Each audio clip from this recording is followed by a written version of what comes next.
Good evening, everyone. Thank you. Welcome. Thank you all for being here. I'd like to call our regular meeting of the Town Plan and Zoning Commission to order. Today is Monday, October 7th, 2024, and it is 6:33 p.m.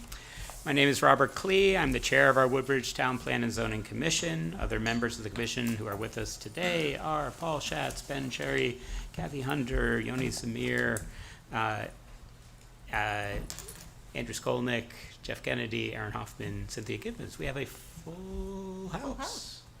Excellent. Thank you all for being here. Chris Sullivan, thank you for being here and being our town land use and zoning enforcement officer. And First Selectman Cardozo, good to see you as well. Thank you. Our agenda tonight has been on the town website. Tonight we have a continuation of our public hearing on the cleanup of our zoning regulations. We will have some new business, which we will formally, do we need to, we can do that then? I guess, yes. To meet our Board of Selectmen's planning consultant. In our work session, we will also have a presentation from our State Department of Housing regarding their Housing Incentive Zone program. And for that portion of our TPZ meeting, we will actually have a official joint meeting with the Housing Committee, and that'll be at 7 o'clock, we anticipate. And then we'll have some additional work in our work session, and we'll have that part include a presentation from Attorney John Nuff regarding an opportunity housing development at 780 and 804 Fountain Street. So that's quite a few things to get to.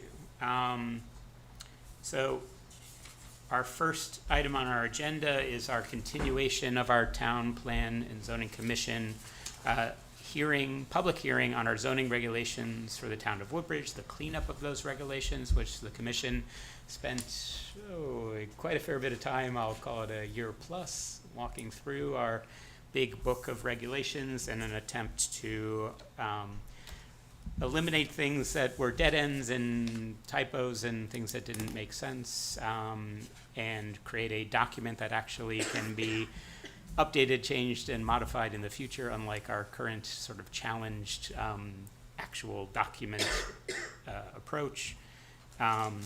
So that has been in front of us for public hearing. Do I need a motion to reopen the public hearing, or is it just, yeah? So, bless you. So for the public hearing, we will continue our public comment portion. The purpose of a public hearing is for listening to comments from members of the public. Anyone who wishes to speak will have up to 3 minutes for their brief statements into the record. The TPZ members will not be answering any questions raised by a member of the public as they come up to speak.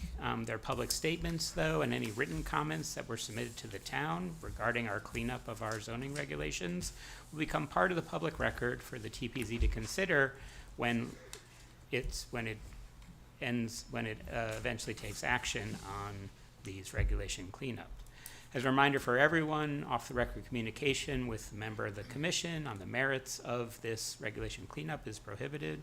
So I will ask that anyone from the public who wishes to make comments keep their comments brief and focus on the issue at hand, and try to avoid unreasonable repetition so we can hear from everyone. So I will first ask if there's any member of the public who wishes to make a public comment. And I will ask again, because I like to ask 3 times anytime I do this, if there's a member of the public that wishes to make a public comment on our zoning regulation cleanup package. And hearing none, that's asking once, twice, and thrice. So there's no additional public comment. However, at the recommendation of the town attorney, we have been asked to keep this hearing open to give additional opportunity to the public to comment on our recommended changes, and so that the town attorney has additional time to review our proposed changes to complete their review for consistency with state and local law. So I ask for members to indulge us one more month to continue the public hearing to the next time that we meet, which, Chris, would be what date for that meeting? Sorry to put you on the spot. November 4th. November 4th, yeah. I don't look at November 4th. Oh, I thought you were looking at me. Squinting. No, I'm looking at the calendar So behind the you, calendar in my glasses. but you're good to look at also. It's okay. Thank you, Chris. You're better with lollipops. So I will move to continue our public hearing until November 4th for the reasons that I just stated, to give the public additional opportunity to comment and our town attorney one last additional bit of time to review our proposed changes for consistency with state and local law. So it's a motion to continue the public hearing. Do I have a second? Second. Moved and seconded. Any further discussion? Hearing none, all in favor, who would like to sit on this one? 'Cause we have- Oh, no, Oh, it's no. your full members. You don't need anybody to sit, Oh. because you're all here. Everyone's here. Everyone gets to Everyone, vote? all your full members are here, so you don't need to sub anybody in. Okay. Oh, so, but only the full members can vote? Yeah. Okay. All in favor, say aye. Aye. Aye. Any opposed, any abstentions? Hearing none. Thank you all for continuing to the November 4th meeting. So next up, and I guess this timing works out nicely, if we want to have a, do I need to move to amend our, yes, I will move to amend our Town Planning and Zoning Commission agenda to include an additional bit of new business, which is the introduction of the town's retained planning consultant, the Town Board of Selectmen. And so I've made a motion. Do I have a second? Second. Moved and seconded. Any further discussion? Hearing none. All in favor say aye. Aye. Any opposed? Any abstentions? So we've now amended our agenda to have the introduction of our town's planning consultant. So, First Selectman, do you want to go ahead and introduce them? And then we'll have them come up to the microphone, which should have a light on, I hope, on the chair. Thank you. I would like to introduce Justin LaFountain. I'm saying it right, correct, Justin? Justin LaFountain is with Goldman York.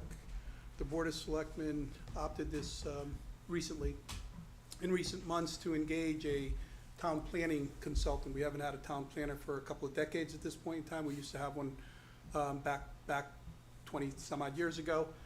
We felt with the number of projects that we had and some of the direction as to what we wanted to do, we felt it would be in our best interest to bring in a resource who had that type of expertise.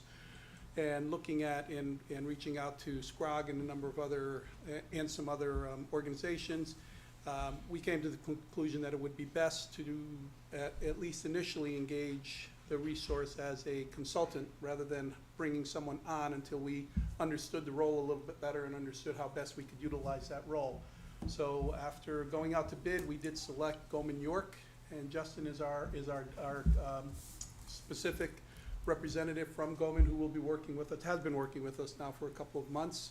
I felt it was very important. One of their areas of expertise is obviously zoning. They work with many of their towns specifically on zoning. So I thought it was very important for us to make an introduction so as to make sure that the board, that the TPZ understands that that this resource is available, and it's available to TPZ as well as to the First Selectman's office and the rest of the town in providing some expertise and some information, knowledge. So to that end, I thought if there would be any questions, Justin could probably handle that and go from there. So Justin, perhaps, well, welcome, first of all, and second, perhaps introduce yourself and your group and the type of work that you do. And zoning is a big, broad word, so the types of things that we might find of interest that you've done for other towns and the services generally you provide. Sure. So my name is Justin LaFountain. I am the Senior Vice President of Planning and Economic Development for Goldman York. I just started this role in July of this year, so I'm relatively new. Previous to that, I was a municipal planner for about a decade in towns of Wethersfield, Bloomfield, and before that, I was with the Southeastern Connecticut Council of Governments as a regional planner, and we staffed a number of smaller towns. So my experience in planning is, primarily municipal, so it's a perfect fit for here, and I think that's why I was assigned to this work. I do want to mention that I am not the only person who you'll be working with over this duration. We have a number of staff people who've met with the first selectman, and we all have sort of different niches in what we work on. I primarily do planning and zoning work, but we have finance people who work on, you know, numbers and making sure things add up. And we also have housing experts and you know, various people who focus on different niche subject matter. So in my line of work, what I've been doing is helping sort of guide or help guide the first selectman on, you know, where exactly we should be taking things in terms of you know, grant applications, different zoning changes, zoning regulation amendments, and things like that. I was particularly excited to come tonight to hear some of the discussion about what's been going on in terms of the zoning regulations, and I know that it got extended one more time, but that's okay.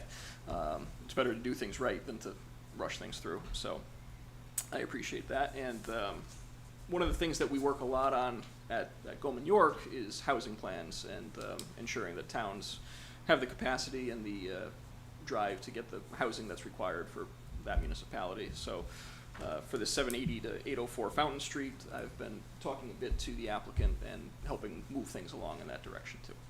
So. Great. So I'd love to open it up to the TBC members. Do you have questions, thoughts, reactions?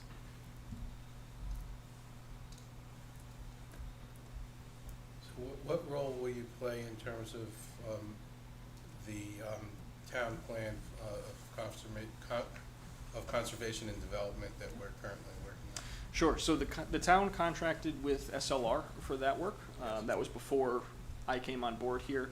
But what we'll be doing with that is sort of looking at the whole picture once it gets, you know, draft version and whatnot, and helping move that forward in terms of making sure it meets your goals. Because a lot of times what happens is you have a consultant that comes in and they'll do a great job, don't get me wrong, on, you know, putting a plan together, but sometimes it needs that little specific detail to make it suited specifically for Woodbridge. So we'll be doing that, making sure that everything lines up with, you know, your current housing plan, your current capital improvement project plan, everything like that. So while we won't be directly writing it, we'll be reviewing it as that process moves along. Additionally, since both consultants are planning consultants of sorts, for example, demographic information is something that they both get involved in.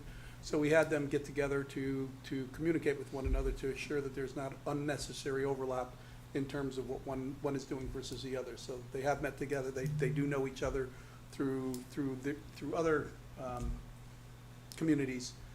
So it's something that we'll continue to work on to make sure that they both get done what we want done without overlap and paying two people to do one thing. And you'll deal with them directly rather than exclusively through us as an intermediary? Primarily through the first selectman's office. And I'll primarily go through Chris and you folks before we do anything that's related to what you're doing. So the POCD is very much a TPZ type of a function. So we're here to assist and provide whatever information and or assistance is necessary. But as far as the process goes, this doesn't change the process. It just brings aboard additional resources. And in terms of our affordable housing plan, I imagine you will be able to help out operationalize some of the strategies that have been put forth in that plan. Absolutely. One of the other things, in addition to housing and making sure those plans get implemented, that we work on is economic development. I should have mentioned that because that's one of our main focuses as well. So, you know, we do a lot of, you know, gearing things towards making sure that development can happen in a well-planned and well-thought-out way. That's sort of been my company's niche for the past decade and a half at this point. So we've been working a lot with the First Selectman's office to make sure that economic development happens the way we'd like it to. And that includes some level of housing. One of my coworkers says all the time, Don Poland, who you may have heard of, he says that housing is where jobs go at night. So they're tied together. It's important to have Absolutely. both of those aspects. So we haven't had a town planner for apparently 2 decades, which I think is longer than I thought that it's Our been. last town planner was Sam Spillvogel, and he was here when I first started, and he retired in, I believe, 2002. So it's been a while. So we are out of practice in terms of having that type of resource to call on. And what is too big, too small? What is like? What would be the normal? We get an agenda of things that are coming before us. Are we, flagging things to say, hey, this, is a request to change our regs. This is a request for that. Is that something that we bring to you? Is that something that you work on through the town staff, and then it comes to us as a presentation from staff or from the first selectmen? Is there just kind of how it normally works? Sure. So primarily, we'll be going through the first selectman's office. So I think what will happen is, if an application comes in that's a larger scale, it's going to have a larger impact on the town. I'm guessing Chris will refer it to the first selectman. First selectman will refer it to me. We'll take a look at it and write up a report. We very well could attend the meeting, give our input, and basically we're here at your request. We're sort of on call. That's the nature of our work, is that when you need us, we're here. But for our, so that sounds similar, like we hire engineering consultants, other sorts of things, and we have, applications in front of us that need that type of expertise. So again, and I always find those those sorts of things are valuable when those reports are part of things that are coming in front of us. So it is welcome, I think, to have that support. Other questions?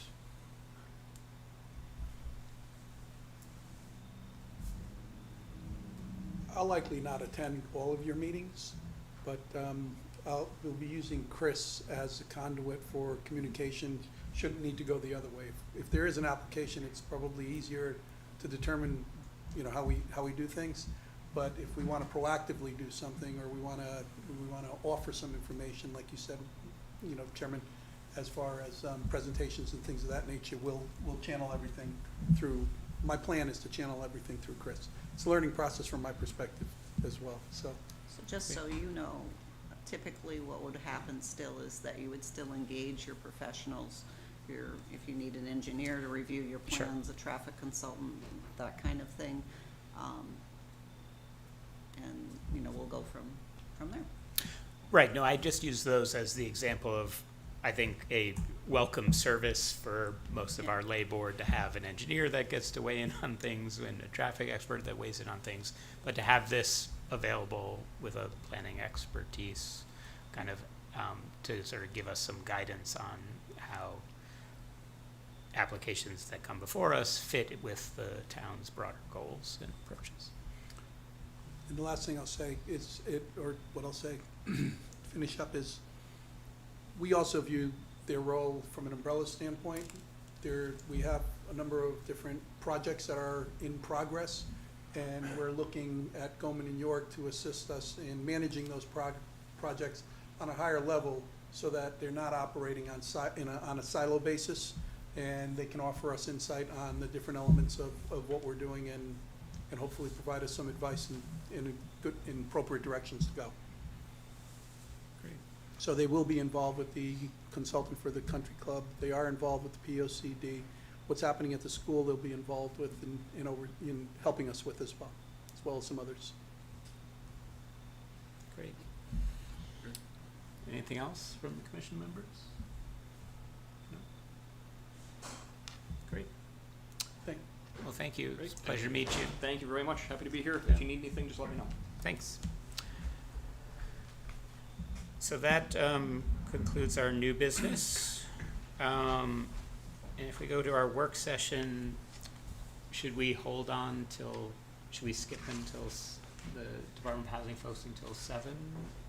I think that's when he's planning on coming on. So who is online? Somebody on there now. Oh, is he online? They've been there for about 20 minutes or so, yeah. Okay. Well, But all of your I know, housing folks are. my folks are coming at 7. Okay. Um, So why don't we be efficient, and maybe Attorney Nuff, if you don't Well, mind? As I indicated to You need to Mr. step back, Chairman, yes, I'm sorry. going to recuse myself. Thank you. So we will enjoy the hallway. We will call you back. No, I'm gone. You're gone, I'm gone? gone. Okay. Yep, that's what yep. Then we'll allow Andrew a moment to vacate. Thank you, Andrew.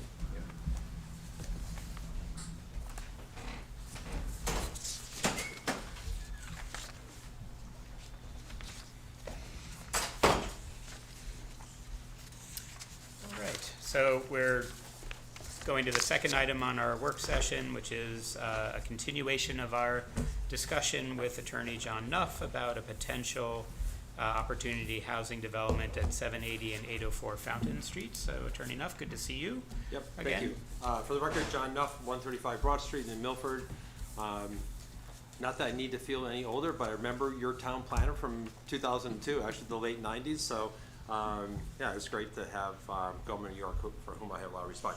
So you recall that last time we were here, we were talking about your opportunity housing regulations, and that specifically the combination, the total impervious coverage and maximum height work together to preclude reaching 15 units per acre. So that was the first hurdle that we had to overcome. And then the second hurdle was, sort of more substantive, which is 20% split between 60 and 80. And so what I told you we could do, and what I've handed out and we discussed with the first selectman and with Justin, is two different approaches. One is a site-specific approach, and that is on the second page of what we just handed out. And then there was an approach that would implicate the entire Residence A zone. So I can just walk you through that very quickly. I mean, as I told you last time, it's going to be very straightforward, very simple, and so let's just take a look at that. So the first one is the Residence A wide amendments. So maximum density units per acre would be 18. And again, that's just a number to make this financially viable. Increasing the maximum lot coverage from 22.5% to 30%, obviously still below the other requirements in your other zones where the opportunity housing regulations could apply, and then increasing the maximum height to 4 stories from 2.5. And then in addition to that, making a modification to the required affordable percentage. So we would be proposing 12% instead of 20%, but that 12% would be split between 60% AMI and 80% AMI. And then on the second page is really just doing the exact same thing, but only with regard to our location, and we're just limiting it by saying when located in the Residence A district on property at least 5 acres but not more than 6 acres, directly adjacent to a limited access highway, density may be increased by not more than 18 per unit, maximum lot coverage 30%, no higher than 4 stories, and then again, making the modification to the affordability requirement, so 12%, half at 60, half at 80. So pretty straightforward under either scenario, and it's really just a question of whether you want to have this, have the regulation amendment have broader applicability than just our property. Thank you, and I appreciate the homework assignment completed, and the presentation of these two options. One is a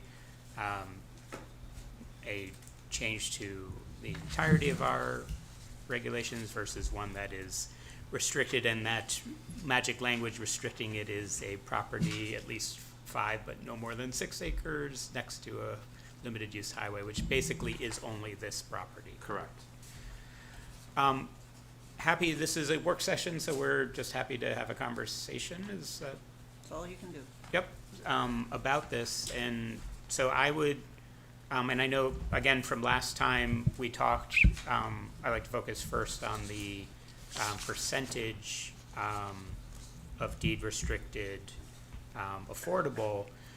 It seemed like there were two paths there. One was to keep our 80%, 60%, but reduce the number of units. Correct. From 20% down to 12% to make the numbers work.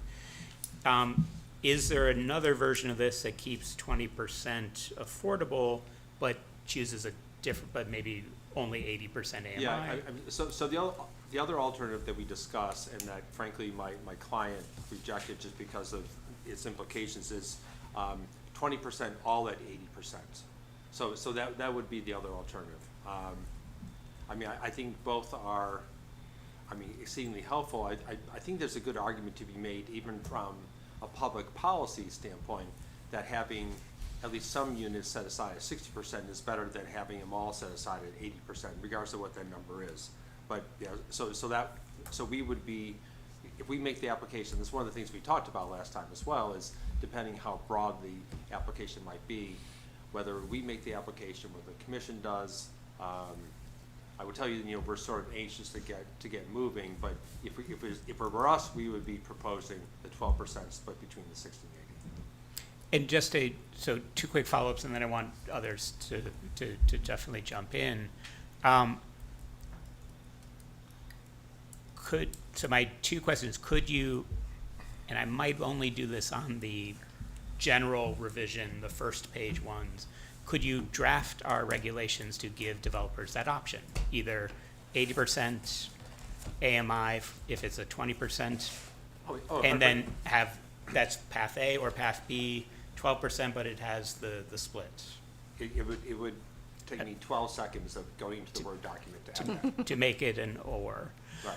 Now, but I guess my second question, though, do you have a preference, representing a client, of the general change to all of our regs versus let's do a specific thing just for this that meets my client's needs?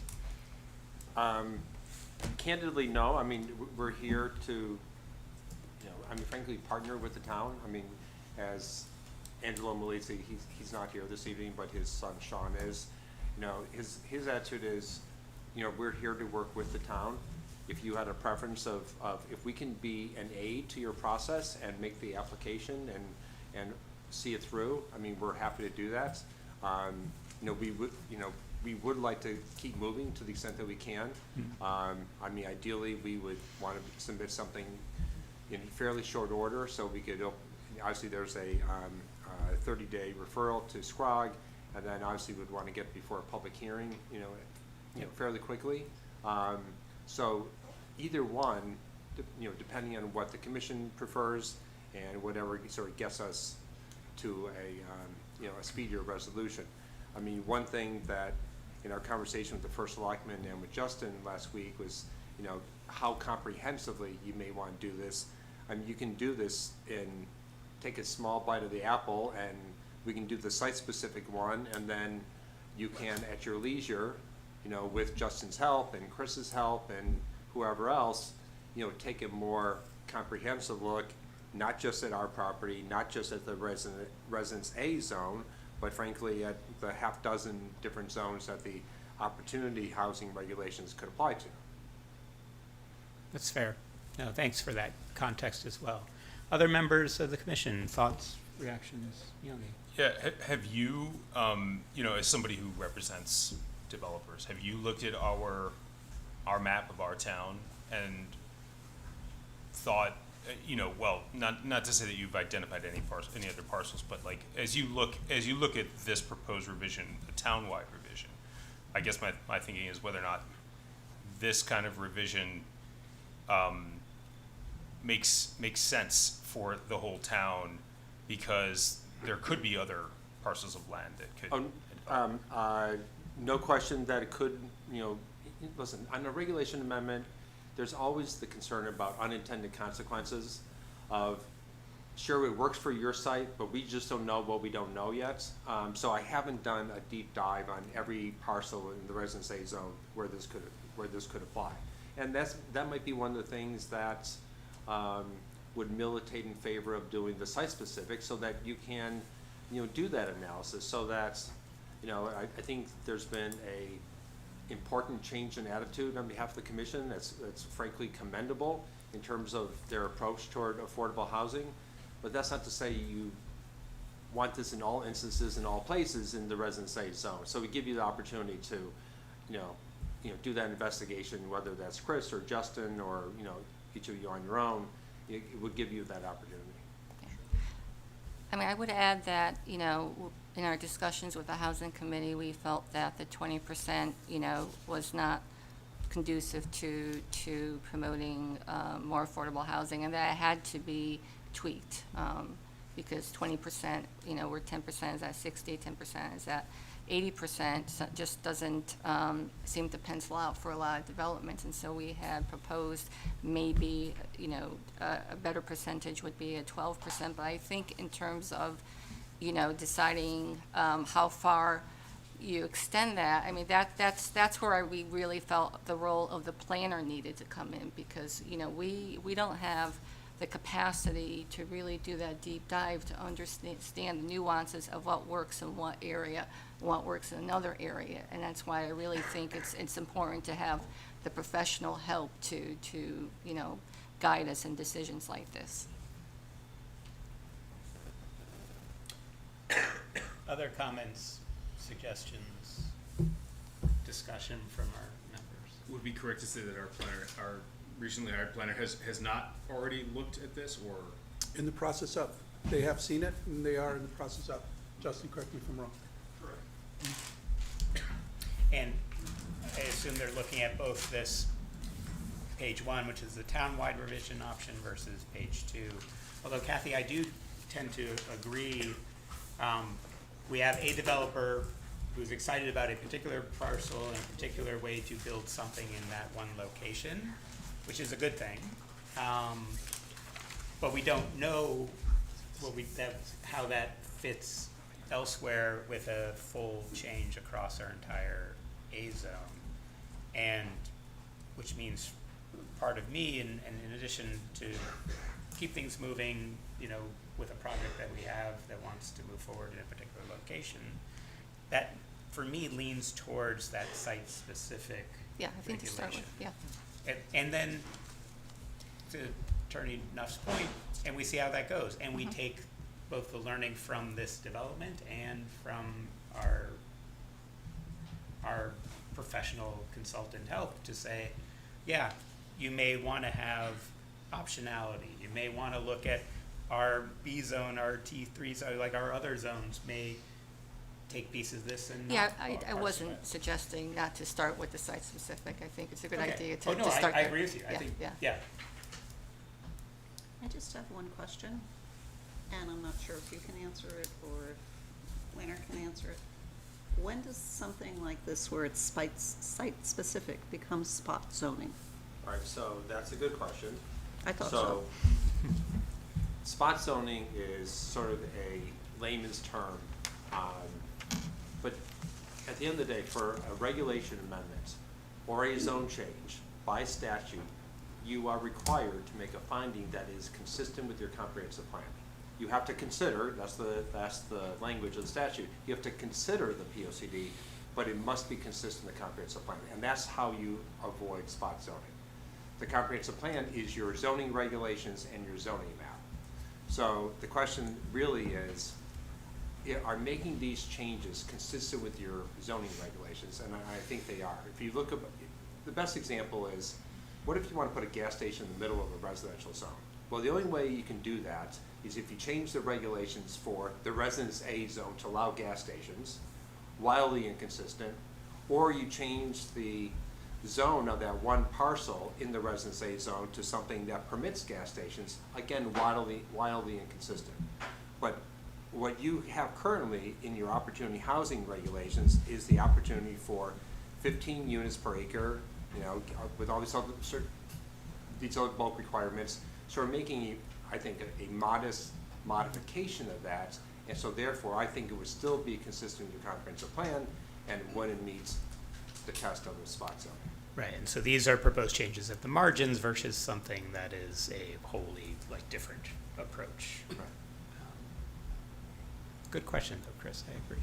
I wanted to bring it up because it's come up before, and I don't, while you're seeking advice of a planner, and you've got the advice of Attorney Muff, you may also want to have advice of your town council to weigh in. Yeah, I mean, In which case, if that's the case, the faster route forward for this development may just be to do a general revision at this point, because your regs are a moving thing. They change quite often. And so it might be something that just accommodating the changes that are proposed on page 1, which you've said would accomplish what your particular developer would like to see happen, is something that may be in my view, the easier route to go, because you still have the option of engaging the town planner as a consultant to look at other things, and then further revise your regs, which we know is gonna happen once you adopt an updated town plan anyway. But this is your choice, it's your commission. So as I said, I don't have a preference, and I have zero concern that the site-specific regulation would pass legal muster. And I understand that, you know, there are, and Justin can tell you this, towns have different philosophies about how to revise their regulations and to what extent, how often they do it. I think I've mentioned Westport and Stanford, they do it multiple times. Literally every application that comes before the Westport Planning and Zoning Commission, they are writing regulations just like that, specific to that specific site. The second page one. Yes, so, the yeah. second page. Yeah. And yeah, I will agree that it is a nightmare when you do that many, many times, and the book becomes this thick. Ira Bloom, I think, is your new town attorney. Ira does a lot of work in Westport, so I have zero concern that even he would be supportive of this. And particularly if you can avoid the, you know, the Manhattan phone book approach to your regulations, if you were to adopt the site-specific ones, and then you can just override those if you want to do something in the entire A zone, the entirety of the town. Again, I'm not advocating for one versus the other, but if there was some trepidation of if you change it for the entire zone, that obviously there's a way around that. Could I ask, could we get the input from Justin on this? I'm okay with that, but sometimes Chris tells me that's against the rules. Well, the only thing I know is that they want to move forward with this. And so I think they're looking for some direction from you sooner rather than later, because for them to. To get it on the next, Right, so understood, to yeah. submit an application that would, you know, to revise the regs in whichever direction it went, they'd want to submit it in a timely enough fashion for the November meeting so that it could get referred in a timely fashion to the Regional Planning Commission, and then potentially, if that's what you were doing, you would have a hearing in December. Because otherwise, you know, you're pushing things back yet another month if you're formally waiting for input. Understood, Justin, I don't know if we can put you on the spot right now to weigh in if that's, I don't mean to put you on the spot, but we do need you on a microphone though, if you. And I guess reintroduce yourselves for the record. Sure. Justin LaFountain, consulting town planner. Address too, Justin? Address usually? No, it's fine. Okay. I know who he is. So yeah, John and I and the first selectman had, you know, discussed some of these options. From a strictly planning perspective, my preference would be side A, which is the zone in total. That's The first page. The first page. And that's for a couple of reasons. And the first reason is that it does avoid the, you know, Manhattan phone book policy. Now, I've seen it many times. I do agree that I don't think it would run into an issue of spot zoning. But more in reality, it makes things difficult to follow through and enforce later on. Because you're gonna have different lots say, well, I'm 6.5 acres, why can't I do it? And then it's, you know, it just becomes a little bit more difficult. The second reason is because in terms of housing as a whole, I think it's something that we would want to, you know, encourage. These changes in general, as I think Ms. Hunter brought up, you know, in terms of the financing of it, the 20% is very difficult to you know, pencil out. And 20% at any level of income? Certainly 20% at the 80-60, but even 20% at the 80 is difficult in today's market with the costs of building to really pencil out. So I don't think that the 12% is something that would be detrimental zone-wide. Part of the reason I say that is a lot of the towns that I've been used to working with have actually a 10% threshold as opposed to the 12%. So even the 12% is a little bit higher, which is not a bad thing. I would actually recommend it, especially if you're looking to increase your 830G, you know, percentages. If you're only at 10%, you're never going to get higher on that. If you're at 12, you'll start, you know, inching your way forward. All this goes to saying that, again, from a planning perspective, my preference would be the first side of the sheet. Is there any concern that if for whatever reason you or someone else or we decided down the road that the sort of the side A revision wasn't working for us, if that came on the heels of another applicant proposing another project, and then we said, no, I think we're gonna change zoning regulations, does that open us up to any legal jeopardy or, tenable allegations of so-called spot zoning or being capricious with our regulations to favor one project or another? So if I'm understanding, if you made the change on side one, a year or two down the road, you decide, you know what, this might not work out, and you decide to change it again, no, that wouldn't be a problem. I mean, the regulations are under your purview. You can change them as you see fit, as long as it meets the comprehensive plan for the town. And as long as you go through all the process Hearings. for the public hearings, the meeting, et cetera, for any changes in any direction, needs all of that process to happen. There's no application that will come before you where you have more discretion than a zone change or reg change. It's a legislative act. You can do pretty much whatever you want.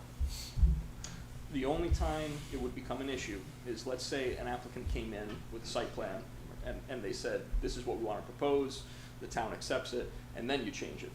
That won't work. You have to, the zoning regulations in place at the time of the application are the ones that govern that application. So you can't do it retroactively. So we're in the process, as you know, of modifying our regulations a little bit, so we're pretty far away from the Manhattan phone book syndrome, and it even got a little bit shorter. I think it'll end up shorter briefly in a short time frame. So, also listening carefully to what you say your client's needs are on a quick and rapid movement, my preference would likely go towards the site side of things, because I'd like to do more work in understanding the more comprehensive change to the entire residential aid district. It'll just take me some time to think about it, and Justin, I'm sure you'll contribute significantly to my thought. Absolutely. But given the time frame that you're mentioning, I think the site-specific change would be a little easier. Well, oh, go ahead. My only concern with the site specific is if there's any way that it makes making the townwide revision any less likely. If going through the site specific process would, because of public comment or opposition, might endanger us from getting back to it to be able to, to encourage development beyond this property. I completely understand the desire for you to move the project forward, obviously. I think the whole board wants to support that, but I think it's also, I would be interested in other people's thoughts if you think people won't object to this, if there'll be less public comment on the site specific, or if it may just complicate matters further. But I'll say I'd heard of the term of spot zoning before, but I feel like I do think that folks will probably react in that way. Not that I'm necessarily a person who would take the pulse just because of what I read on comments or somewhere online or whatever. But I'm actually I agree with you that I think it makes more sense to do a townwide revision under what's proposed.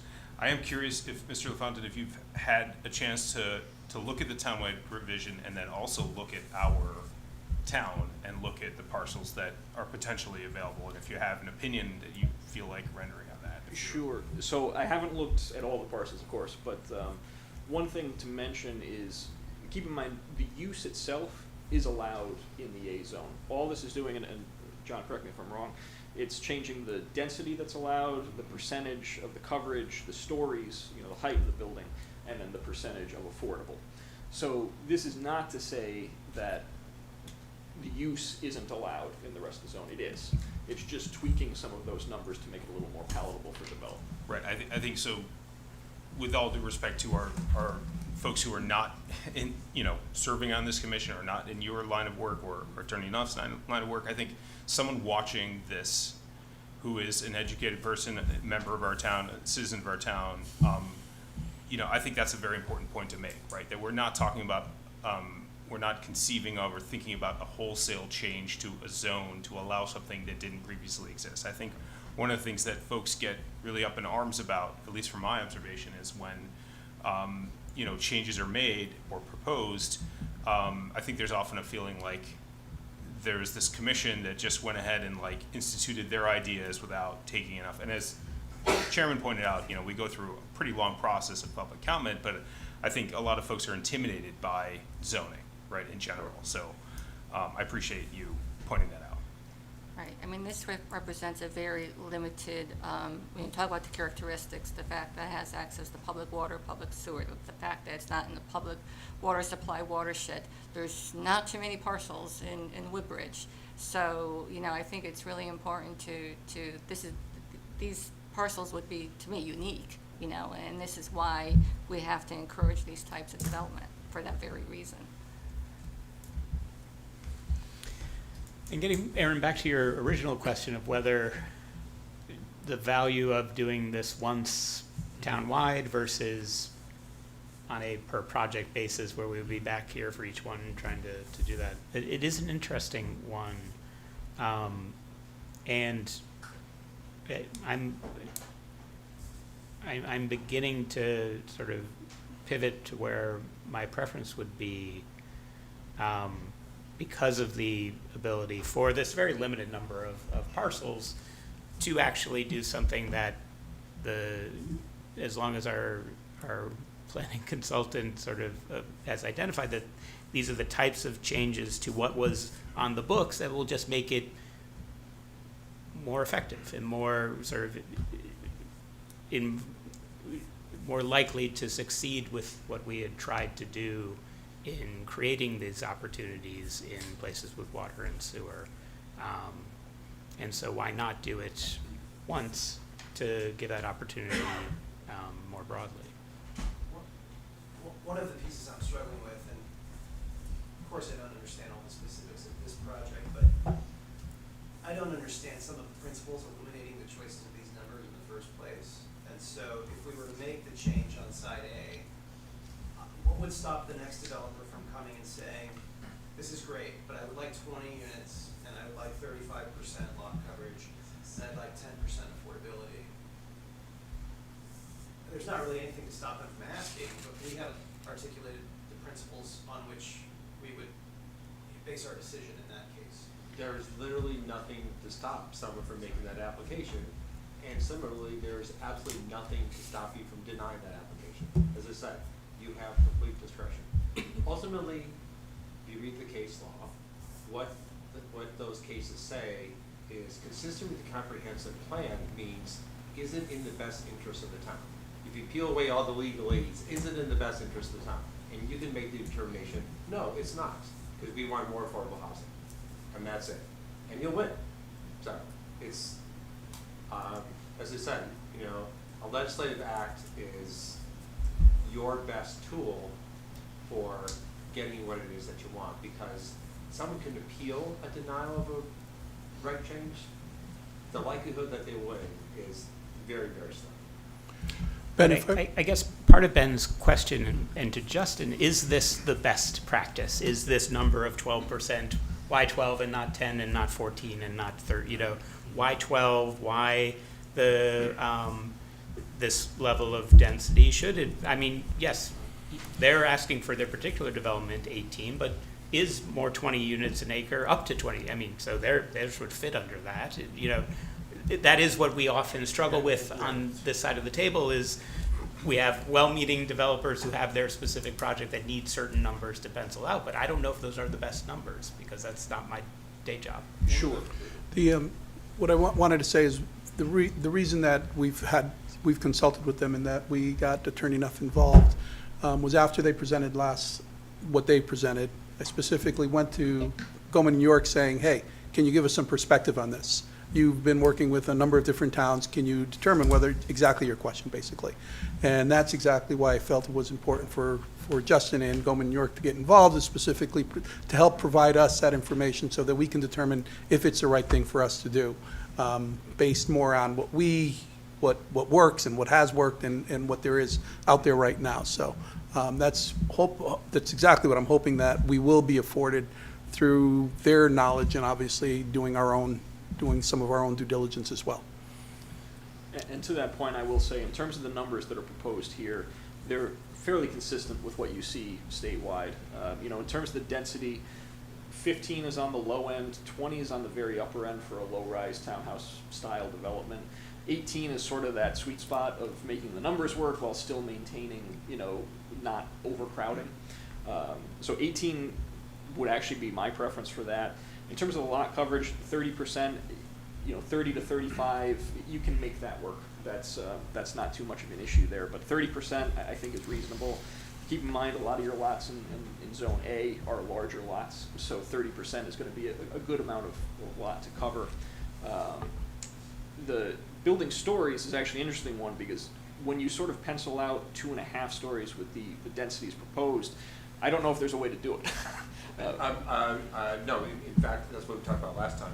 2 different engineers tried to do it, and you can't make the numbers work. With 2.5 stories, so it really has to go higher than that to allow for what you already currently allow.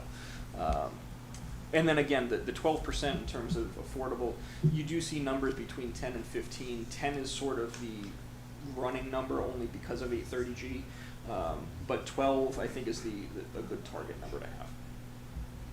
And relative to the 2.5 stories, you have to understand, going back historically, 2.5 stories came from the angle of repose of a 50-foot fireman's ladder.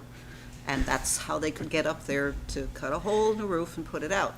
With a 4-story building, it's gonna be sprinklered. So the safety of people who are in a 4-story building has already, under the building code, been taken care of. So just a little background history in there. Aaron, I think you had a, No, I just, in response to, you know, other developers coming in, I think that this is, you know, the housing committee has, and we've observed that our plan to stimulate development, affordable development, hasn't succeeded.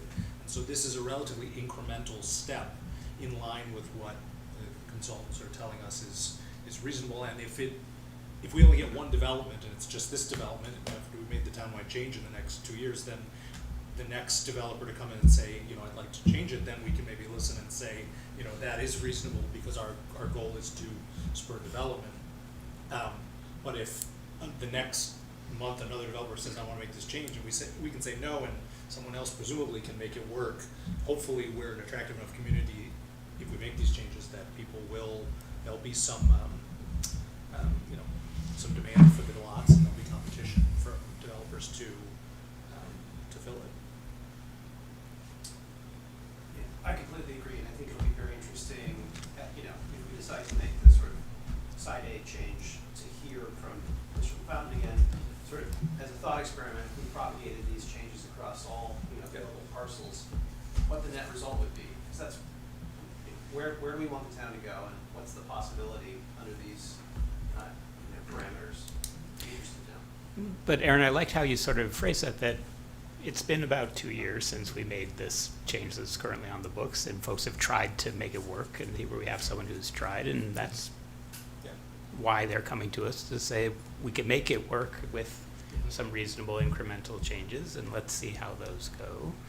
And then if that next one comes in 2 years and say, yeah, now markets change, best practices change, things change, you know, I think that should be a healthy function of our entity to do that periodic review with some help, which is much appreciated.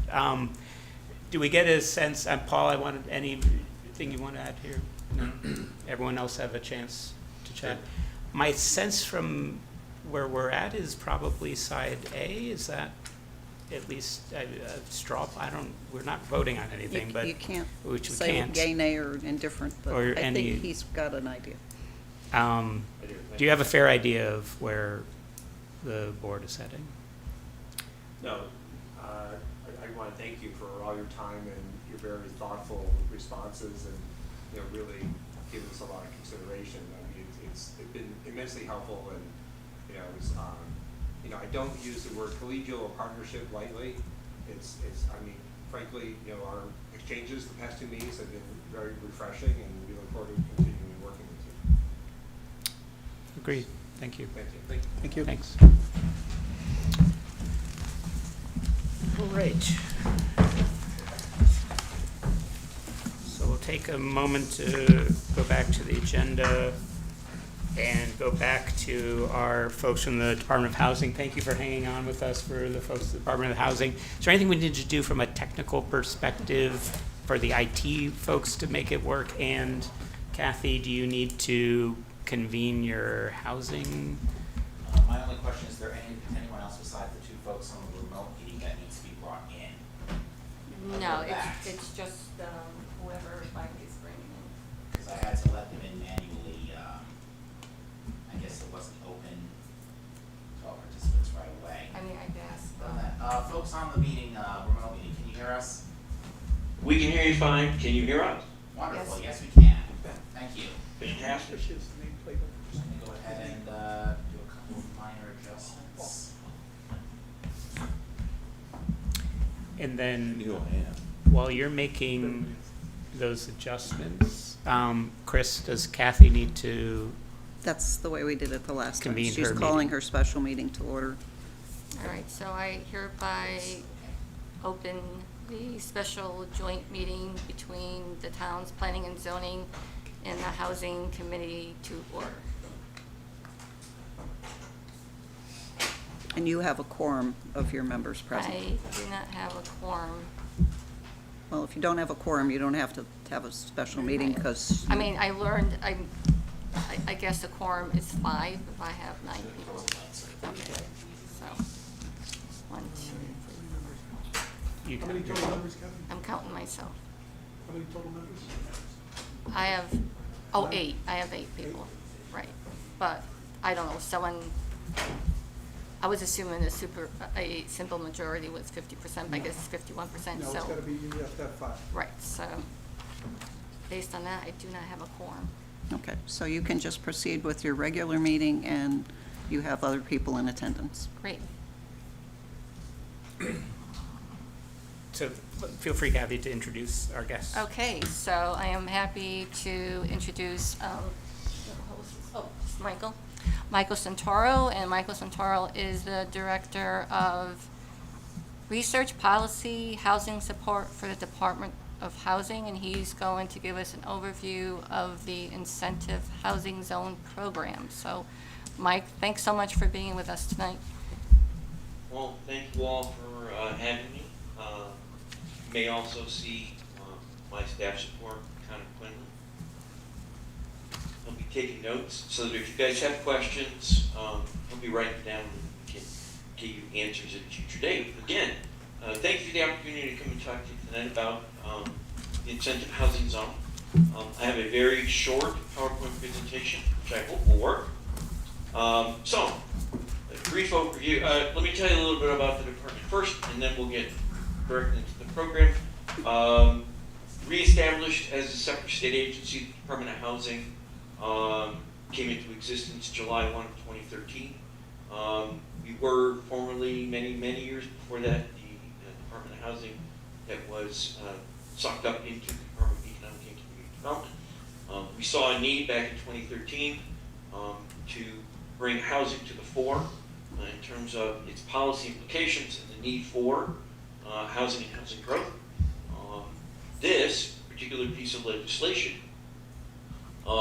was part of the impetus for the reestablishment of the Department of Housing back in 2013. So, what is the Incentive Housing Zone? Basically, it established under Public Act 074 through sections 38 through 50. It established an opportunity for communities to create a separate zone to incentivize the creation of housing. And I mean that, not affordable housing necessarily, but housing. It was codified shortly thereafter in sections 813M through 813X. and it was originally established under what was called the HAG program, or the Housing for Economic Growth. Again, we were the Department of Economic Development, Economic and Community Development at the time, and the focus was on housing.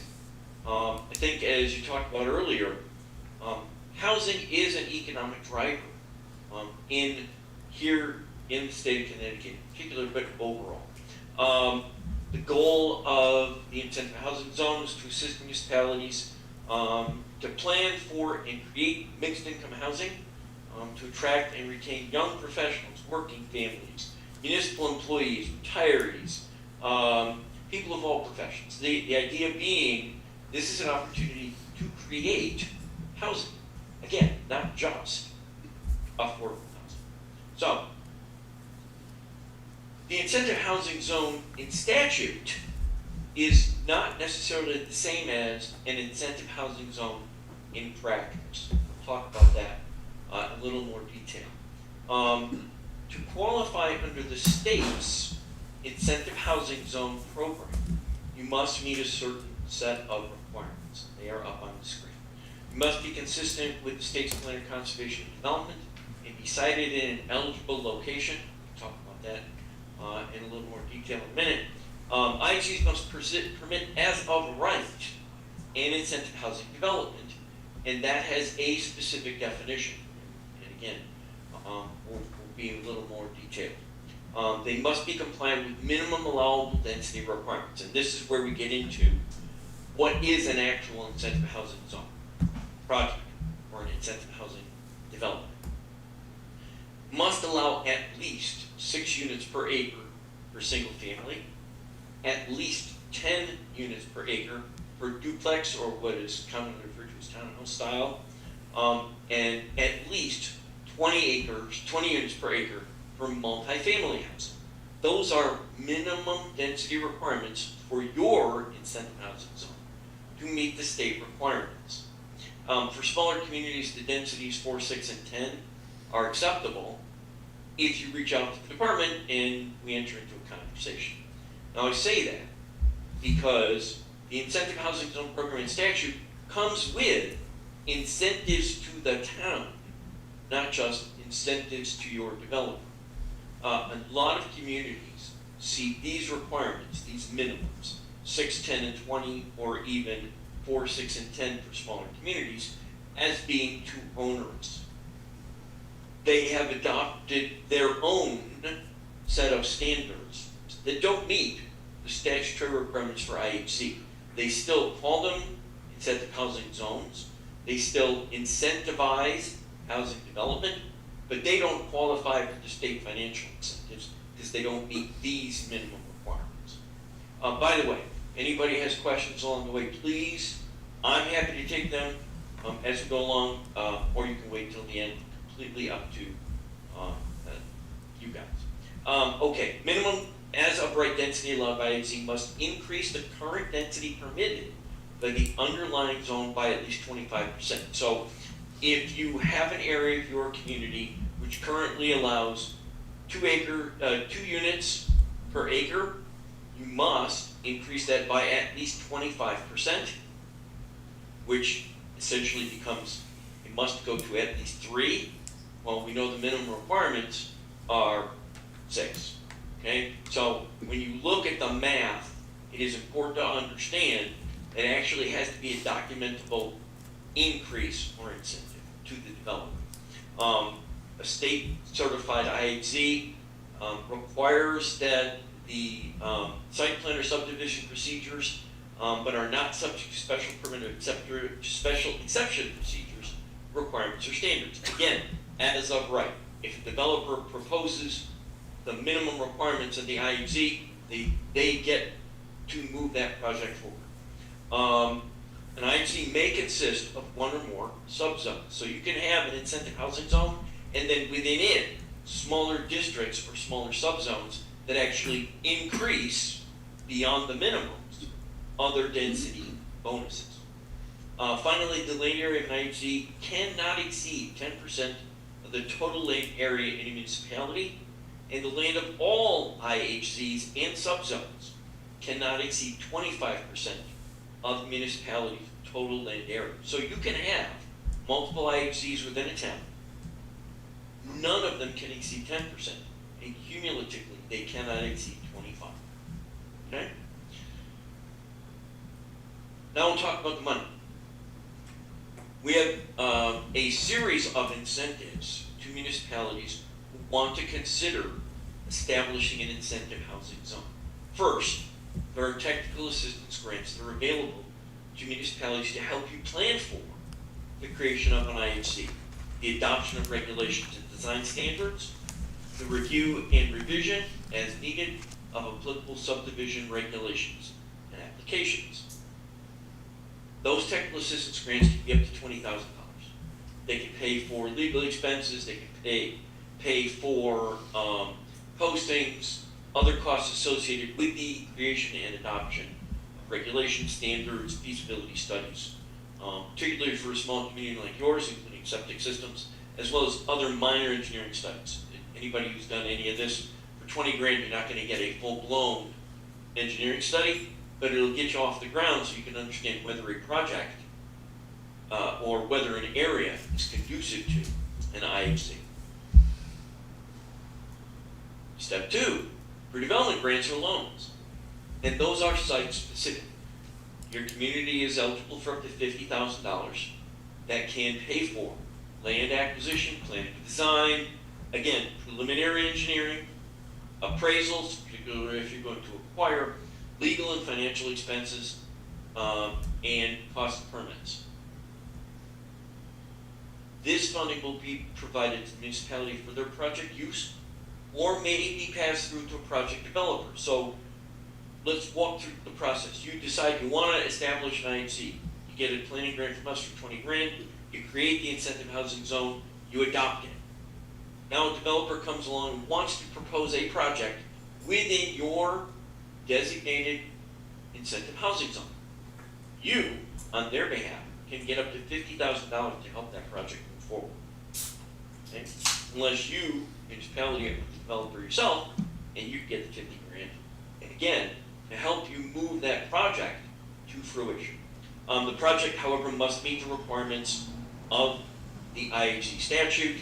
And in the case of a pass-through, there needs to be a formal agreement with clawback provisions should the developer not produce the project that was proposed. Okay? So you, the town, are not actually on the hook for that $50,000.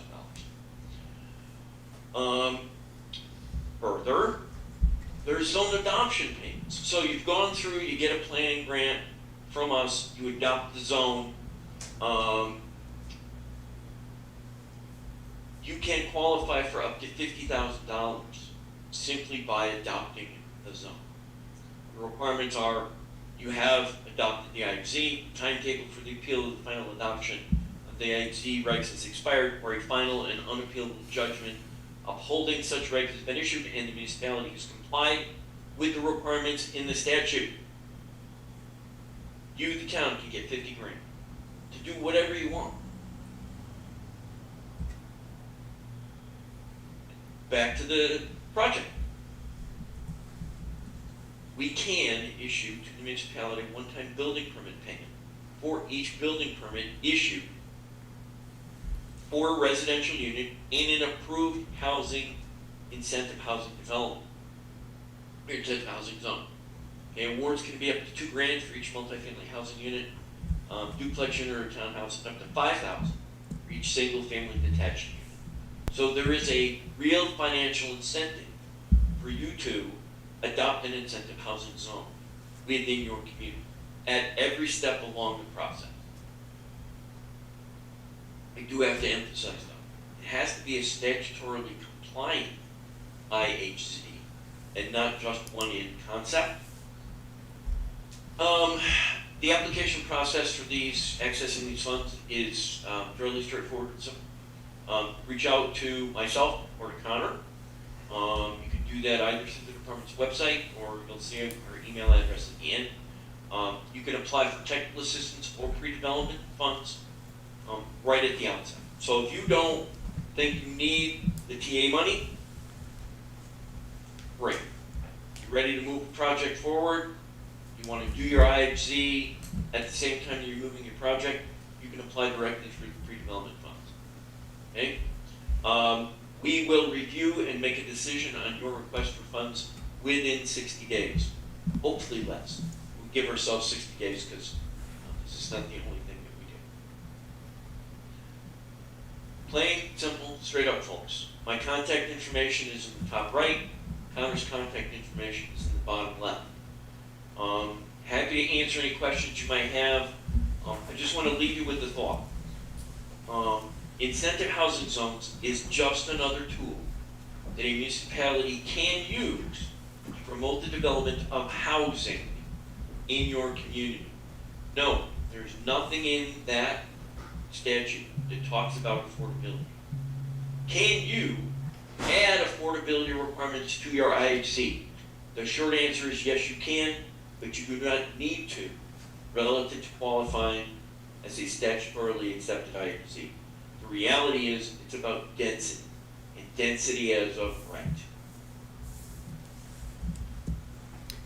Questions? Great, thank you so much for the presentation. I'd love to open it up to our planning and zoning members for questions, but I'll take my first one, which hopefully is an easy one. What is the definition of a small-sized community versus a larger one? Woodbridge qualifies as a small town. I want to say, I think it's population under 6,000, but I can check. We'll get back to you on that. To give you definitive. Yeah, because we're at, whether you qualify as a small town. yeah, we're at nine. I am 99.9% sure that Woodbridge qualifies as a small town. Because we are 9,000 people. Or, You're 9,000. You're that big. I'm shocked. yeah. We'll have to look. If you are considering an IHZ and want to try to do 4, 6, and 10 instead of the 6, 10, and 20, that would be part of your application, and we would enter into a dialogue. Gotcha. Other questions from members of the commission?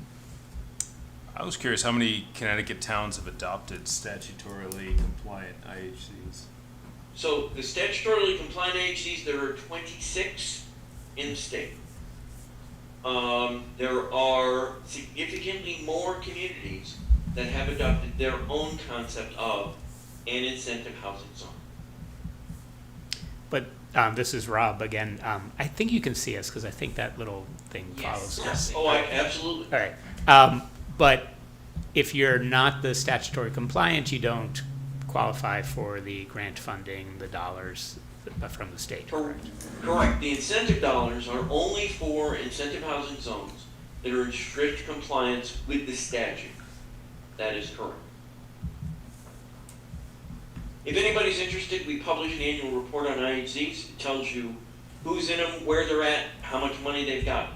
So if anybody wants to look it up, you can see it at our website, which is www.ct.gov/DOH. Again, if you look for IHC incentive housing zone, you can see who's done what. One more quick question. Those statutory, are the grant dollars in statute, or have they risen over time with inflation, or are they kind of stuck with whatever was passed in 2007? The grant dollar amounts are not in statute. They are at the commissioner's discretion, but that has been the policy and the history of the program since the beginning. And I want to thank Connor. Actually, your community would not qualify. Small communities are designed at less than 5,000 in terms of population. Thank you for that real-time check. Thank you, Connor. So that I understand, Mr. Santoro, your comment about we could apply to be treated as a smaller community, or I guess maybe it's been answered now that we cannot. Right. Do you have the discretion to approve an application, for example, with, 18 units per acre that wouldn't meet the 20-unit statutory requirement and still allow our town to be eligible for the grant funding? And the answer to that is no, sir, Okay. unfortunately. Okay, thank you. Just to be clear, though, that 20 units per acre is just for multifamily housing, is that defined? That- And is That is correct. 20, the 20 is applicable only to multifamily. Okay, so again, let me grab it. versus the density, Throw that back up. right, the density requirement for a more townhouse-style development is lower. Duplex and townhouses. So, Yeah. again, on the screen, you should be able to see it. 6 acres, 6 units per acre for single family, 10 acres for duplexes or townhouse style, and 20 acres for multifamily. And, 20 units per acre. multifamily. right, and multifamily is defined at more than how many units? Multifamily is more than 4. So single family in the state of Connecticut is 1 to 4 units. However, for the purposes of IHZ, duplexes up in townhouses are a separate qualifier. So in this case, we are literally talking about single family is 1 unit, duplexes, triplexes, or quads. I believe even up to perfect sixes, if anybody's familiar with a lot of the design of our cities, they did a lot of perfect 6 townhouses. Those all qualify as townhouse style, but multifamily are literally, when you think of a typical elderly project, or a project with not up and down townhouse, but first floor, second floor, Yep. a minimum of 20 units per acre. Appreciate that, thank you. Other questions from commission members? Mike, can you just go into more of the qualifying factors to establish a incentive housing zone? I know there was, when I read it, had to be like part of like a transportation area or something of that sort. And I'm just trying to think of how Woodbridge would be able to qualify for such a zone. Would extending it to being next to a state highway, and having possible, creating a possible transportation hub, would that be something that would qualify a parcel for an incentive housing zone? Potentially it could. Again, an IHC is about a zone or a particular geographic area, not about a single site. Okay? So when we talk about it, that's why we talk about these minimum density requirements, but we also talk about an increase of it at least 25%. Okay, it can be subzones, one large zone or subzones within that zone, and then limitations on how much of your land mass can be included. Really, the key trigger for IHZ is that density mix. It's meeting the 61020 as of right. If you can do that, then the rest is actually not that difficult. And this is Rob again, but so it doesn't have to be on a bus line, it doesn't have to be transit access? No, it can be, and that can be an inducement or it can be an increased opportunity for your community if it is in fact related to TOD, transit-oriented development, whether it's a bus line or a train line or some other mode of public transportation. That can be an incentive to your development community to build something that is going to benefit your community. Again, and I want to emphasize, this is about housing, not affordable housing. Understood. We hear a lot about the significant need here in the state of Connecticut for affordable housing, and we do. But I'm not the first, but I want to be sure I tell you, we have a housing stock shortage here in the state of Connecticut. Housing of all kinds, all types, all sizes, serving all population groups. We got out of the business of building housing in the state of Connecticut for about 15 years. And I'm talking about the state, I'm talking about our developers. Okay? We fell way behind in terms of just keeping up with our need relative to housing creation. So we are 15 years behind in development construction. Anything we can do to promote housing is going to be a benefit to your community and to the state. So that I make sure I understand all the parameters of the IHCs, you heard the earlier part of our meeting in which we were discussing the possibility of changing our townwide zoning regulations to increase Zone A housing from 15 to 18 units per acre. If that change were already on the books, or if we made it tomorrow, am I correct then that to achieve the 25% increase in the number of allowable units, we would then need to go then to 23 units per acre? No, you'd have to go to 19. From 18 to 19? You'd have, right, so, because right now you're 15, right? Right. Right now we're So if 15. you made a change, that change, taking it from 15 to 19, would be that 25% increase. Right, but if we were at 18, we would have to get all the way to 23. Oh, if you were 18, Okay. yes, you'd have to get to 23. Okay. That's interesting. Thank you. Sir?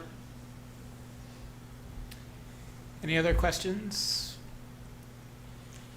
Just one more quick one, Mike. In terms of applying for a planning grant for planning for a IHZ, is that site specific, or could we just do a planning grant It to is just not explore? site specific. It is in fact, you don't know where you want to put it. You are just getting started. Okay. You want to look at, can we do an IHC? Can we identify an area of our community where the incentive housing zone requirements will fit? Can we create a regulation that meets the requirements and then get it adopted? I will say this to you, not everyone who got or who will get a technical assistance grant has been successful in implementing an incentive housing zone. Okay? These are planning dollars to help you move the ball towards getting an IHC. And is there going It to be should tell any? you fit. Is there going to be You any? you don't qualify for the other incentives. In terms to make it, I guess, more usable, because I've heard some, I don't know, backlash, but that it is a little bureaucratic and complicated sometimes. Is there any plans to make it, to kind of recalibrate it, to make it a little easier to use, or this is how it currently is? Are you talking about lowering the standards that are currently in statute? Or just making it a little bit more feasible to use? That it seems some people say it's very complicated to use, and it's not being used as much. Well, again, that's going to be up to you and the actual zone that you adopt. We don't make you use specific language in the creation of your incentive housing zone. The requirements are as they are spelled out. It has to be, again, 6, 10, 20 in terms of density. It cannot exceed the appropriate areas within your community. And it has to be able to be used as of right. That doesn't alleviate all of the town's other approval processes. And what we hear is some communities that are still not pro-development have created roadblocks as part of that approval process, separate from the IHZ itself. Just local planning and zoning approvals are somewhat bureaucratic problems. Gotcha. Is there any questions from the Housing Committee?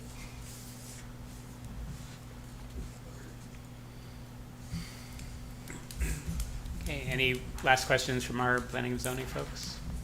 No? Well, Michael and Connor, thank you both for joining us tonight and for being on the call for a little while we were doing our business as well, but hopefully you found that was interesting too.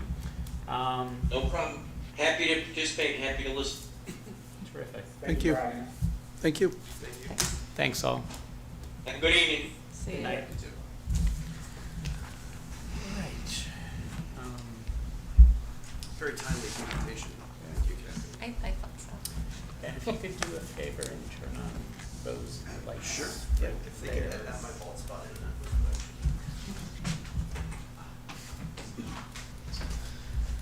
Alrighty, and thank you for members of the Housing Committee who joined us. You're welcome to stay, obviously, but you're also, don't feel obligated as we get back to our work session. So we've continued our hearing on our cleanup of the zoning regulations, our report from our SCROG member. He has now left the building. Any additional words from the Housing Committee, Kathy? Yeah, as a brief report, I did want to report that the Housing Committee did participate in Woodbridge Like Me Day event, and I was really encouraged by the number of residents that were supportive of creating economically diverse housing, so that felt like we're going in the right direction. I wanted to talk about our last meeting in September. At last meeting, we did have Sarah White, who's a staff attorney at the Connecticut Fair Housing Center, and she presented about a situation that was happening in East Lyme. And that situation was a situation where a owner-operator purchased an apartment building with 60 units, mostly elderly and disabled, and quickly raised the rents to capitalize on the property and started evicting, elderly and disabled residents, which really shocked the community, and they quickly formed a fair rent commission.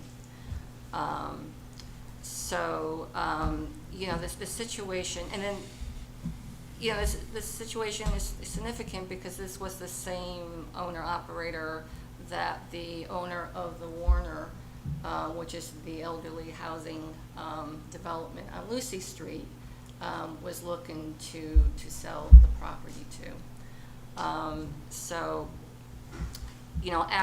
After some public comment at the meeting, the Housing Committee did make a recommendation to the Board of Selectmen to withhold consent on the assignment of the lease for the Warner, because the town owns the property that development is on, even though the physical structure is owned by the current owner. And with that, the Board of Selectmen subsequently did move to not go forward with the assignment of the lease. So that was just, it was just important to bring that out for part of the Housing Committee's charge to bring that out and talk about the issue of the preservation of affordable housing.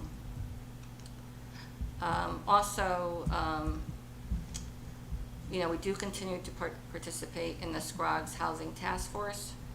And I just wanted to bring out that the Regional Affordable Housing Plan is out for a review. And I do encourage, the Commission, to look at that report, since we are now required to plan and zone for housing on a regional basis. And that's part of the Zoning Enabling Act, that we do that on a regional basis. And so RKG, the consultant that helped SCROG prepare that plan, they developed a housing feasibility and a siting toolkit, which helps with testing out some assumptions. I think, it goes with some of the discussion that was had tonight, what have you looking at different areas in terms of changing zoning regulations. So it does some what ifs, what if you expanded this sewer water infrastructure by a half a mile? What sites would be viable for development? And so it's a very interesting tool. What if we decide to change some areas instead of 1.5 acre zoning? What if we change certain areas to a half a zoning? Well, what would that look like? So it does, it gives some food for thought how we might want to proceed with changing our zoning regulations. And, you know, I think this is very helpful for, especially as we're doing our POCD. You know, the person that does the mapping for SCROG is able actually to stop by the community event tomorrow. So Drew Thomas will be there. She does the mapping for SCROG, and she's been helping SLR with the mapping for POCD. So I think it would be interesting to see what that looks like. And then we have a meeting on Wednesday. Our next meeting is on Wednesday. And those are just some key items I just wanted to bring up in terms of the housing committee. Thank you, Kathy. Anyone have questions for Kathy? I just want to say I appreciate the work of the housing committee to, you know, inform and educate folks, particularly the, you know, the folks who are sitting, you know, making decisions as to whether to grant consent for assignment of, you know, that Warner development, because that is elderly. I understand that's elderly housing, that's affordable housing. So preserving that is a pretty key goal. So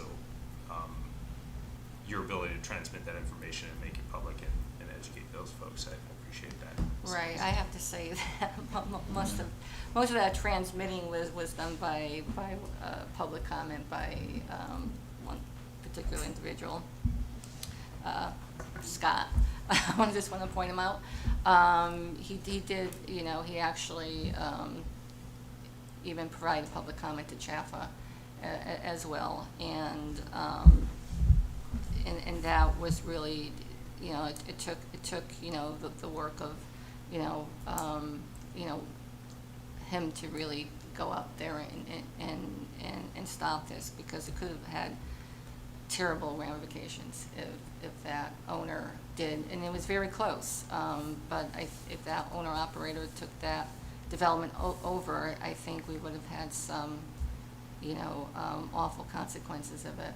And now we have the opportunity to bring a, you know, somebody in who would be able to really capitalize that. We're probably going to, I don't know if we're going to go through an RFQ process. I'm not sure what the next steps are, but, you know, it's really to make sure we're providing the housing that our seniors and elderly deserve over there, to make sure they have all the supports and residential supports that they need. Kathy, just a quick question. How does one create a fair rent commission? Yeah, it has to be voted on by the Board of Selectmen, so. So it's creating a new. You have, it's a commission, so, and they did that very quickly, but we have like an ordinance, you know, committee, so the ordinance committee would create a fair rent commission. And they have different templates for that, but, you know. Just curious, I did. Yeah, so, they have, that was legislation that came in, I think, last year for the ability to create a fair rent commission. And it's really a good way to, you know, mediate between, and the landlords actually like it too, so it's a way to mediate between landlords and tenants, to come, you know, to fair decisions. So it works for both ends. But in this one, it was, you know, very concerning what was happening in town. Thanks, Kathy. Any last questions? Sorry, would you just clarify what Woodbridge property were you referencing? Lucy Street down across from what used to be Amity Meat Market. Okay. Right, it represents our majority of our affordable housing. That's counted towards our 10% list.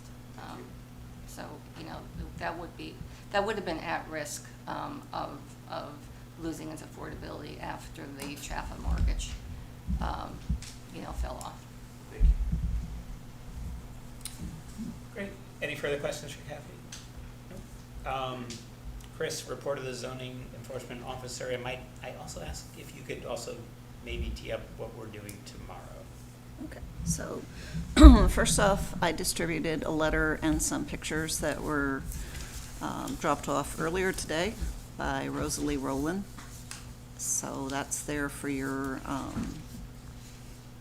for you to have. Basically, they're still apparently looking for a place to get rid of the material that's on site, which you can see in the pictures. We can't tell them to just remove it, and I can tell you that they have submitted an application online for the house, which would be a two-family house on 110, and the zoning permit has been issued, and so has the building permit for the two-family house. So that's all I can tell you on that one. As far as tomorrow, representatives from SLR will be here starting around 3. We're gonna set up this room. We can't really move these tables much, but we'll figure out how to get stations set up with these tables intact, because there's microphone stuff and all sorts of stuff that we can't finagle with, but anyway, so they're going to be here, actively having people here from 4 to 7.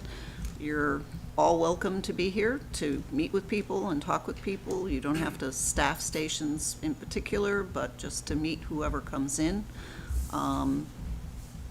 Mika did do a really great thing in having the flyer for this out at the Woodbridge's Me Day. So I've already heard some people that I was talking to today who saw that, so hopefully we'll have a good turnout.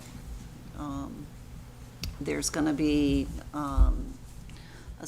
there was going to be a station that was just going to focus on community amenities, and that's now been expanded to include, in particular, mid-range housing, because that was an area that within the questionnaire there was a lot of comment on what type of housing and whatnot, so they're going to have something related to that integrated into the community housing. Regarding the country club, the town-owned property, there's going to be just a very generic area where there'll be smaller 8.5 by 11.5 aerial photos of the Woodbridge property where people can just write their comments in, if you're suggesting an area that might be suitable for just retaining as open space, where housing might be able to go, where trails are important, that kind of thing. And then I've talked to Mika on that, and that information will obviously also be furnished to the Board of Selectmen, because that's something that at this point they're working more intensely on and whatnot, but it'll be there to again gather some information and whatnot. So if you're able to come, and you can come for 4, that's great. Any time that you can donate, for this particular event is deeply appreciated by SLR.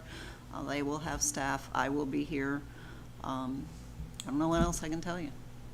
So the primary responsibility, though, for the note-taking, the gathering is SLR. Yes. Right. So yeah, they'll have staff. So if we're coming or not, are we supposed to take notes? No, but we're there just to have conversations. You're there to have conversations. If you want to take some notes and get feedback individually, residents may feel more comfortable talking to people that they know from town versus someone who's a unknown person to them. I'm not sure. Chris, the hours again of that, please? It's 4 to 7. 4 to 7. We've tried to communicate to the boards and commissions, particularly those that are most involved with this, that their members should, if they can attend, it would be great just to act as resources for those people who might have questions, etc. But wasn't expected that they would be giving the input to them, but rather to the consultant. Yep. So that's where we're at on that at the moment. Now you mentioned several stations. What are the other stations? I'm just coming back from vacation, and off the top of my head, I honestly can't remember. I asked Robert for that as well, Kathy. I haven't gotten the specifics on that either. I was just, I have to say, I'm just surprised that housing wasn't a standalone station and is folded under community amenities. I think as far as I can tell from how they spoke, the they were looking at the survey and things that were pretty clear cut, the way the responses came in. They were looking to more fill in the gaps where there wasn't quite as defined an answer on something. And so that's why they selected the middle housing, because there were more questions on what that should look like, where it should be, what type should it be, and that kind of thing. And from the questionnaire, that's what they were telling me they were seeing there.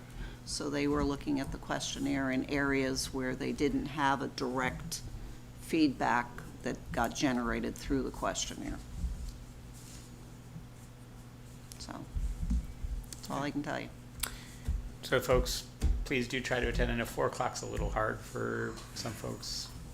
I mean, obviously, what their intent is to be able to have people come, you know, after they may have picked up kids from school, or, you know, when they're coming home from a game or something like that, to stop in, so. And there'll be another session, so. Great. Anything else from an enforcement standpoint? Nope. Trying to think off the top of my head. I've got some things, but I have to go check them out before I would want to say anything on them.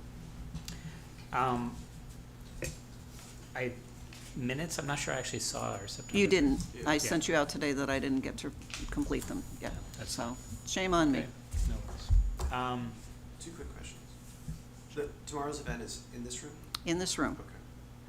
With respect to this letter, do we have any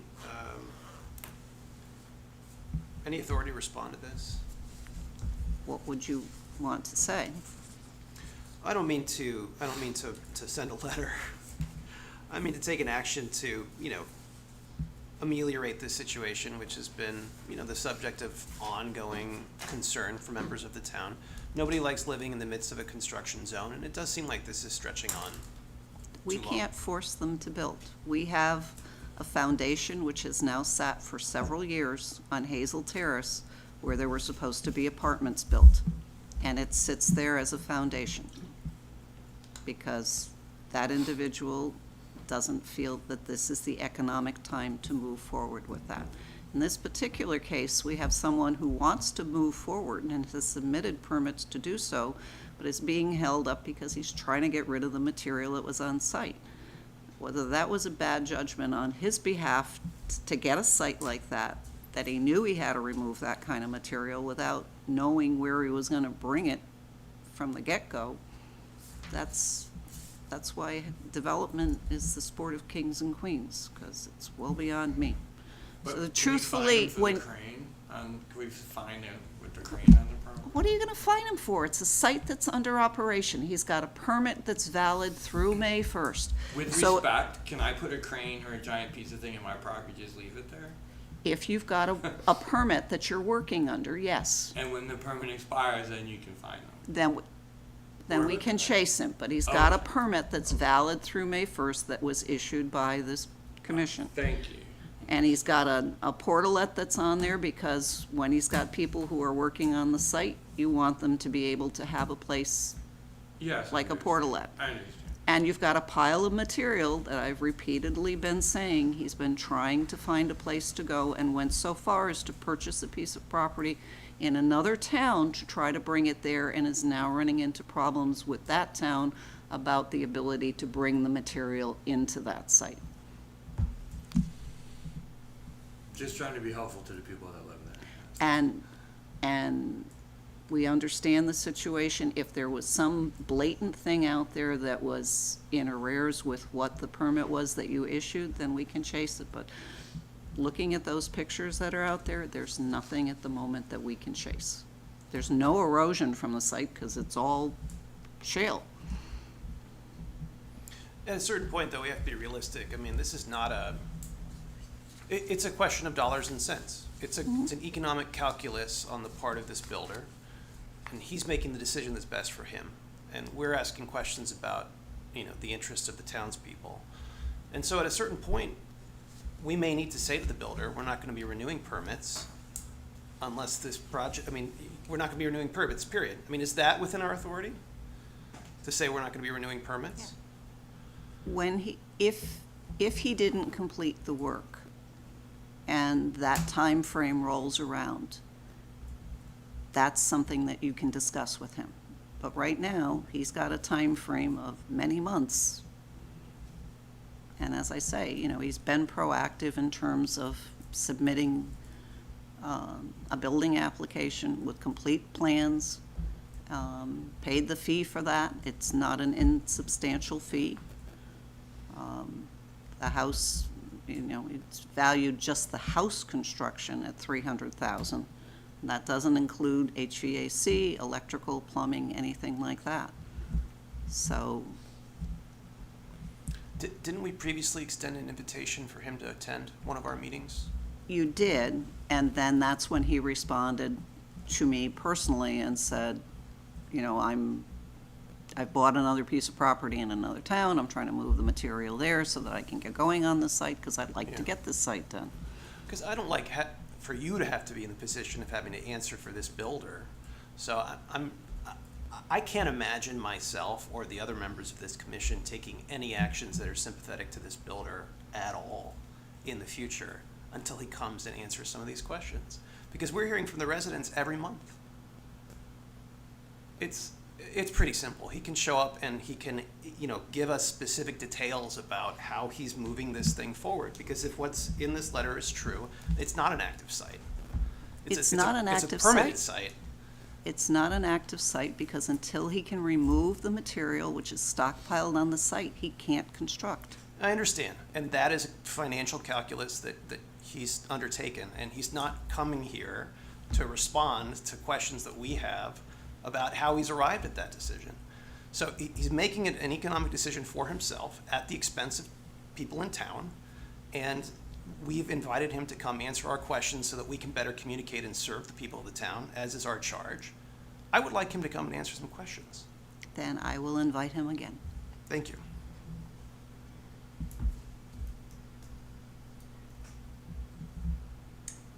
Any other items to cover? And motion to adjourn. So motion to adjourn. I'm enjoying it too much. Second. Moving to second, all in favor, any discussion? Hearing none, all in favor, say aye. Let's Aye. discuss. Aye. Any abstentions? All right, thanks all.